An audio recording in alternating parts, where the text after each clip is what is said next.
Yes. Okay. Thank you so much for jumping on quickly. But can you please begin by telling us a little bit about yourself first and what brought you to join that? What brought you to join the flotilla? أعوذ بالله السميع العليم من الشيطان الرجيم بسم الله الرحمن الرحيم اللهم صل على محمد وآله السلام عليكم ورحمة الله وبركاته. Greetings and blessings to everyone. And we are on the Mediterranean Sea, um, approaching the orange line of about 150 nautical miles to Gaza. We are part of a historic fleet of about 47 nations in a people's flotilla with the people, by the people, and for the people in loving solidarity with the Palestinian people in Gaza. This is the 38th flotilla attempt. 2008 was one of the first flotillas that left, and we have during this 38 attempts seen the occupying powers behavior. In this flotilla, we have been attacked 16 times, twice with drone attacks in Tunisia, and 14 attacks off the coast of Greece. They have deployed incendiary devices, flashbang, dropping chemicals onto the boats as part of psychological warfare.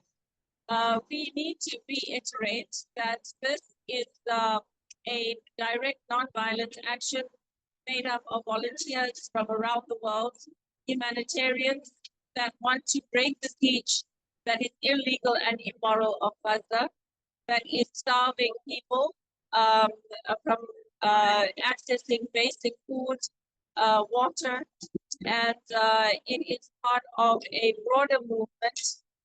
A few months ago, we remember that there was a global movement to Gaza, which was by land, trying to get to the Rafah crossing to deliver, break the siege by land. This flotilla, in the effort to break the siege by sea. Effort is to open up a humanitarian sea corridor of aid. It is not just about delivering aid, but having a sustainable humanitarian sea corridor of aid. I'm an occupational therapist. I have been involved in various community and grassroots initiatives during my 30-year work experience. I'm particularly interested in how this genocide is a mass disabling crime against humanity. As an occupational therapist working in mental health and well-being, I'm also very invested in understanding how intergenerational trauma has impacted the Palestinians in Gaza, as well as the West Bank. Sorry, there's some drones overhead, so I might have to go inside in a little bit. All right, David, let's continue. What is the next question, inshallah?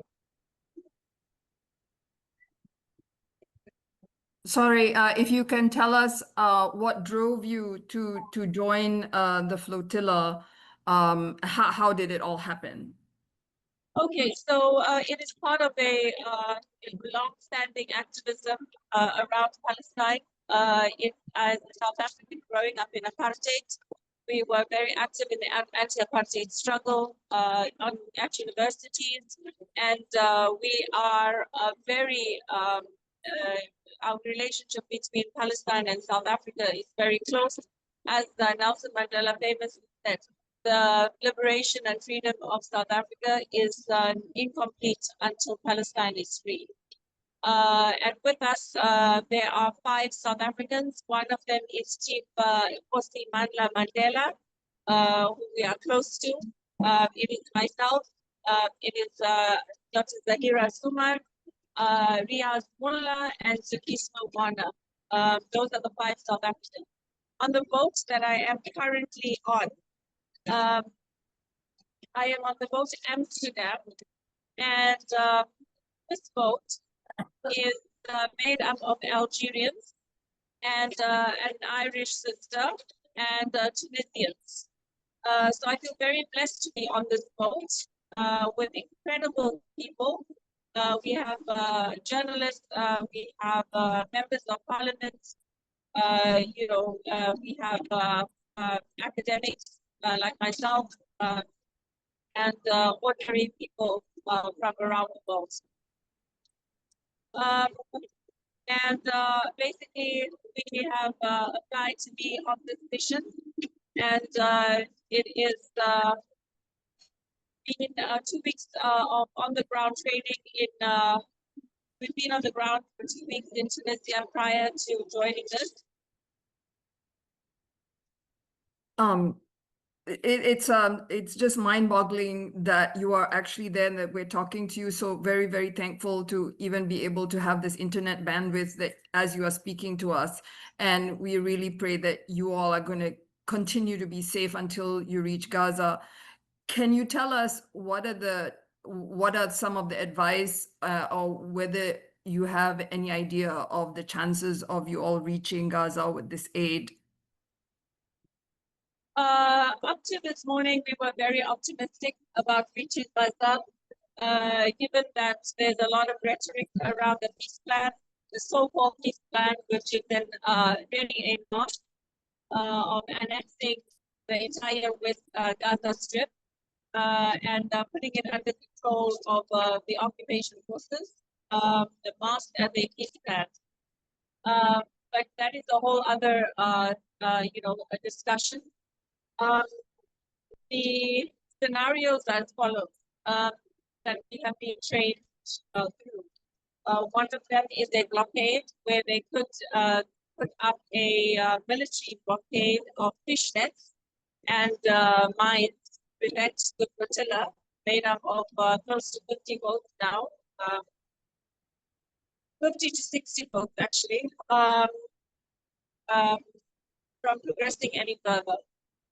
And that would mean that we stall and our boats just remain unable to cross. The second scenario, which has happened, is an attack. We have been attacked before, like I said, and previous flotillas were attacked before. I remember in 2010, the Babi Marmara was attacked and 9 activists were killed. We have one of the very renowned Algerian political MPs, the member of parliament, leaders on our boat. He was on the Babi Marmara, and he's been sharing stories about that. So an attack is likely. It has happened in our flotilla already 3 times. So we will not put it past the occupied powers to engage in violence against civilians. And the current update right now at this moment in time is that a military vessel has set sail from Ashdod prison. We are told that, and we've been previously told that there was a ship being prepared for the flotilla members with cells in it, where we would be boarding, we would be kidnapped in international waters and taken onto the ship and then taken to Ashdod prison for detention and processing. So that is the status at this moment in time, but we are not afraid. We have yaqeen, we have tawakkul in Allah subhanahu wa ta'ala that He will facilitate the best outcomes for the Palestinian people, and justice will be served. If not in this lifetime, the promise of the life to come. And we are engaging in an act of direct non-violent action. We only carry baby formula, sanitary pads, medical supplies, and food to Gaza. And it is a humanitarian effort that is totally legal and is totally moral. And it is the occupying power that makes it risky for us. They are in control of the sea that is on the Palestinian shores.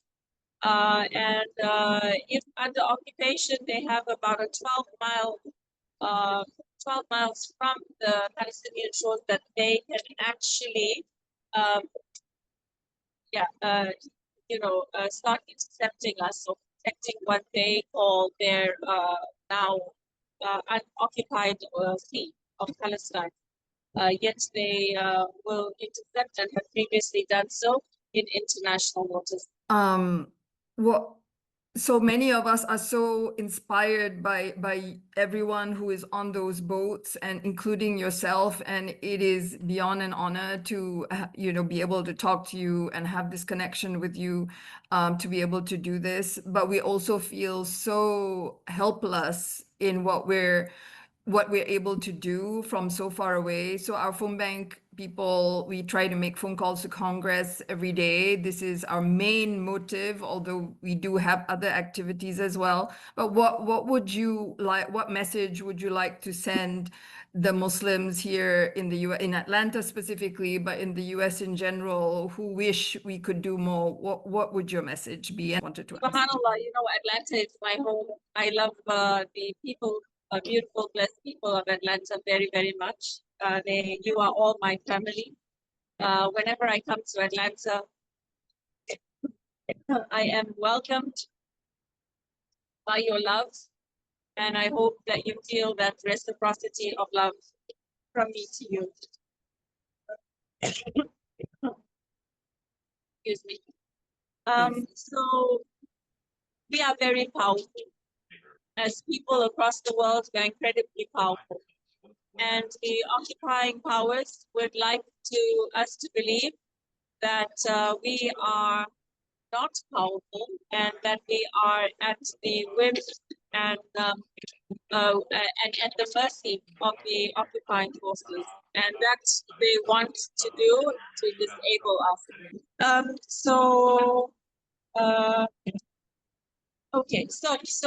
About what we can do. The Global Samud Flotilla is only one part of one initiative.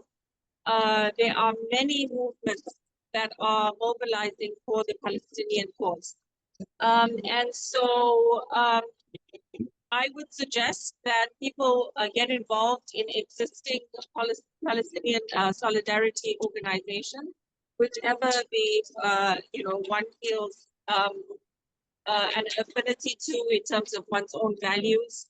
And what is going to happen now is that when we are intercepted, which is most likely, you can currently track us, and I'm sure some of you are already tracking the boats on Global Samud Flotilla tracker, and you can see where the boats are.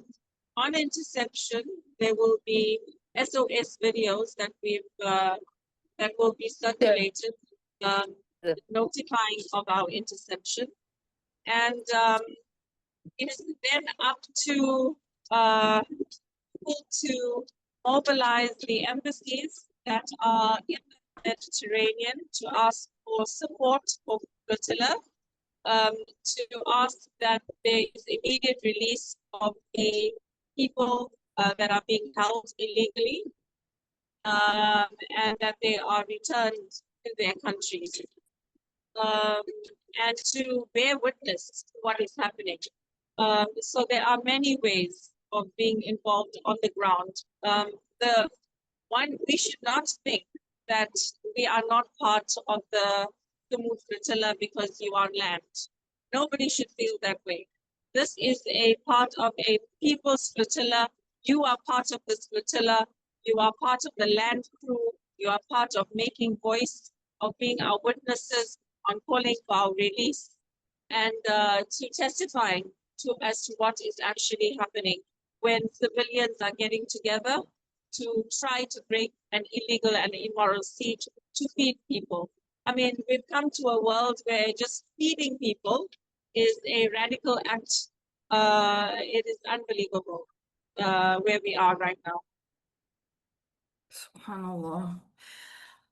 You say that you're saying that so well, and I cannot imagine how you are so calm while you are actually literally, in the real risk of being attacked.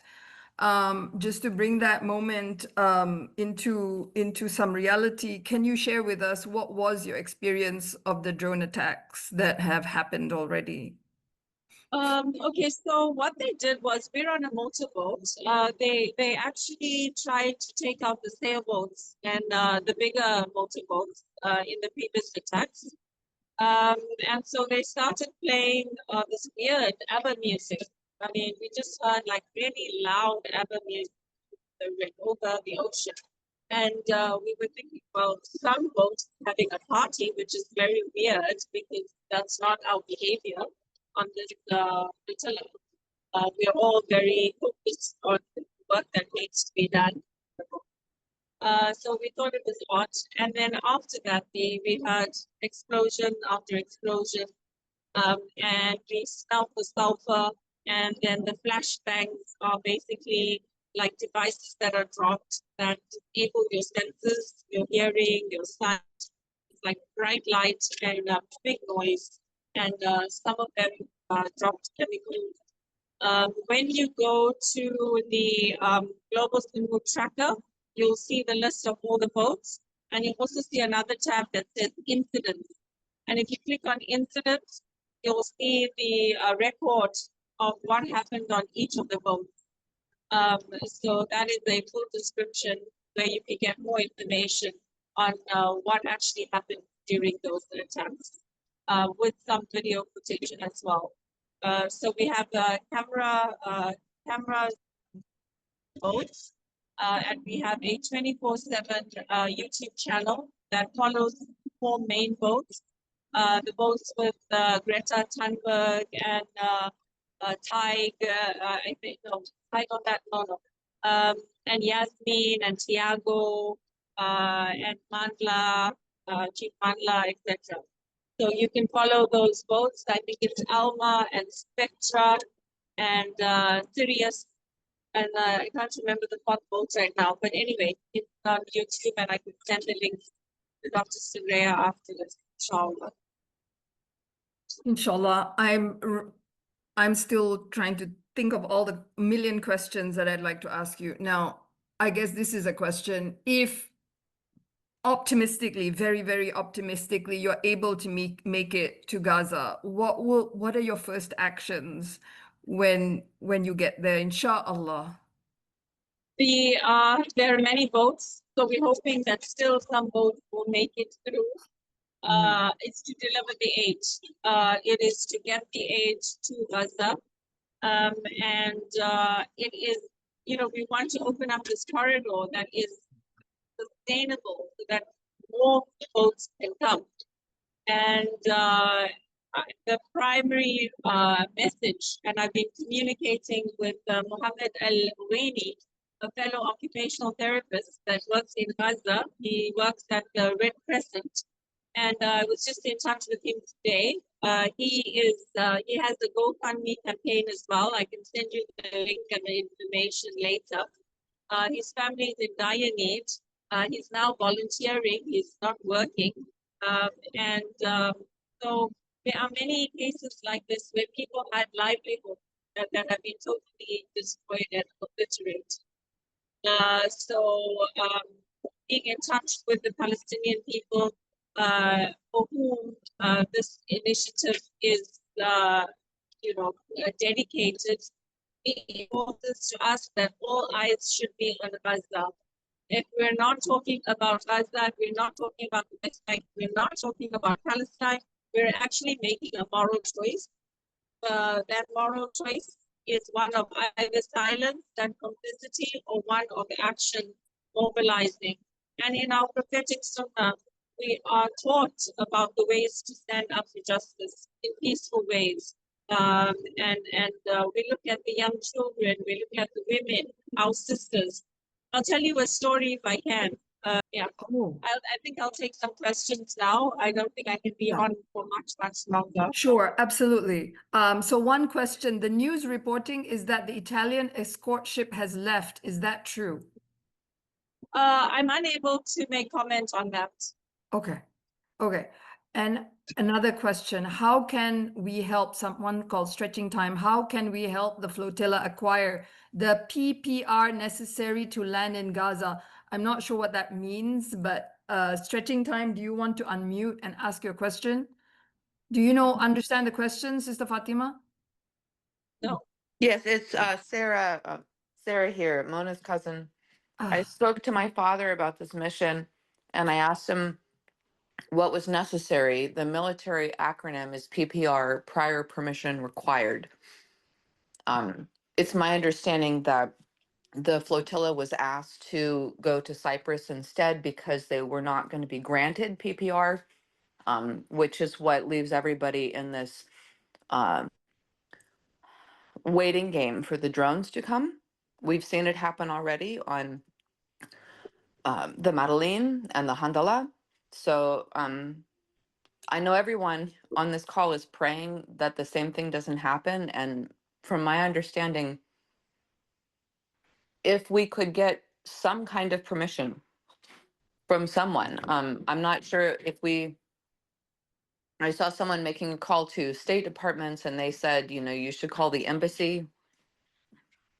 I don't know. I've made this call to my representatives here, and I don't know who else to ask.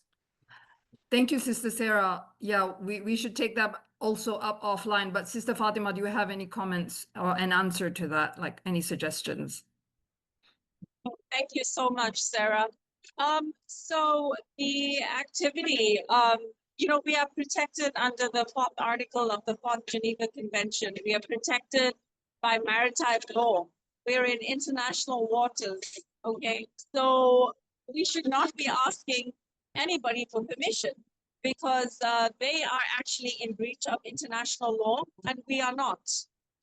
So to kind of ask the occupying power who is doing something illegal for permission for entering what is legal that we are doing, um, it could be just counterproductive to our our approach. It is kind of legitimizing the illegitimate, if I can put it that way. It's a great question. Thank you so much, Sarah. And I think that bearing witness is a very powerful tool to spread the word, to talk to people, to do sit-ins, die-ins, to get on the streets, to create awareness in direct nonviolent action is the language of love that we can use to say that we are more in love, with love, as people of conscience and people of humanity than those that seek to exterminate people and engage in war crimes, ethnic cleansing, and this what seems to be an unstoppable genocide due to government complicity. The point is here that we are, like you say, right? I mean, we're a civilian effort. We're not a military. This is not a military effort. It is literally, I tell you, mamas and papas and grandparents and young people. Our youngest is 18 in this flotilla. Our oldest is 78 that have gotten on board to say the governments have failed, so the people will fail. And this is essentially where we are right now. So it is a civilian effort that needs to be protected. And so, this will not be, if we intercept it, this will not be the last flotilla. And the flotillas will keep coming. There will be a 39th flotilla, and there already is. On the back of us, we've got a flotilla that left Italy with 8 boats. That will be the 39th wave of the flotilla. We've got 1,000 Madeleines. So one flotilla after another flotilla, we will keep coming back until the siege is broken. So we need to be hopeful and understand that this is a long, long road to standing up against historic injustice in this illegal siege of Gaza. Inshallah. Sister Fatima, I know that you just said that you have to throw your phone in the sea, and I can't imagine what having to do that means, but I don't also want to keep you too long because you need to keep as safe as you possibly can. Are there any, closing words that you would like to share with everyone here who's present and anyone else who watches the recording? I think we're gonna have to do a lot of soul searching individually and collectively, and really apologize to the Palestinian people because by and large the global has failed them over the past decades.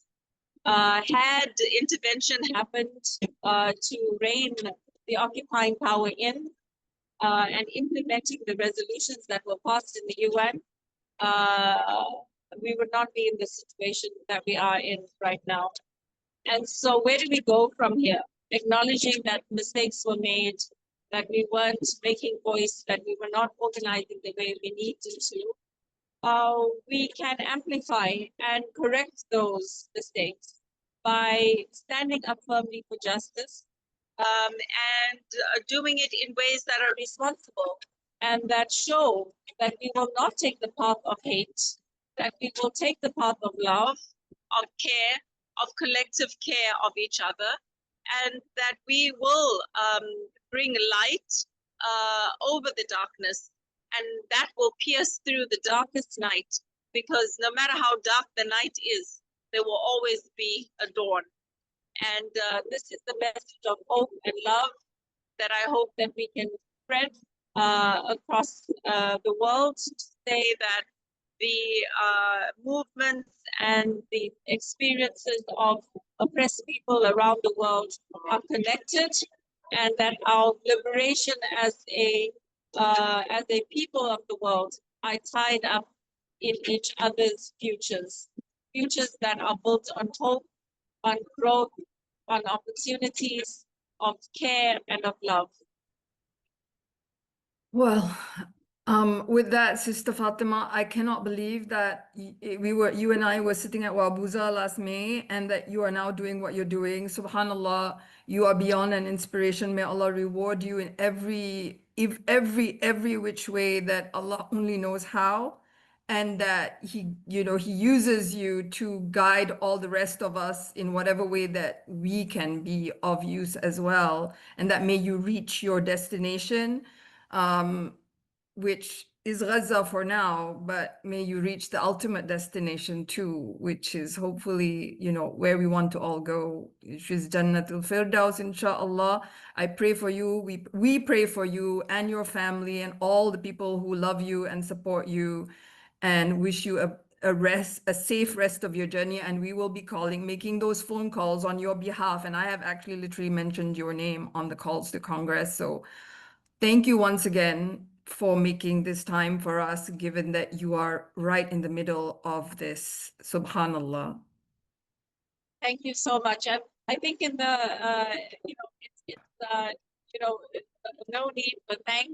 I think we need to, show appreciation of each other in ways that really recognize that we are all doing the best we can in whichever place we are, and that yes, we can always do more. And so with that, I thought I would just show you around the boat a little bit. Please. And let's say goodbye. Please. Yes. Until we meet again, and Allah Ta'ala, God alone knows where that might be. Thank you, Sister Fatima. You take care. Please take care of yourself. We will keep you in our du'as. Okay, thank you. Let me just get up and show you. I don't know how much you can see of the Okay, yes. A little bit more of a tour, yes. It's amazing.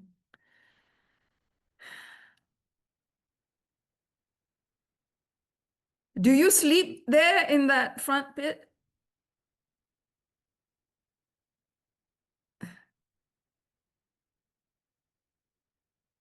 Cannot hear.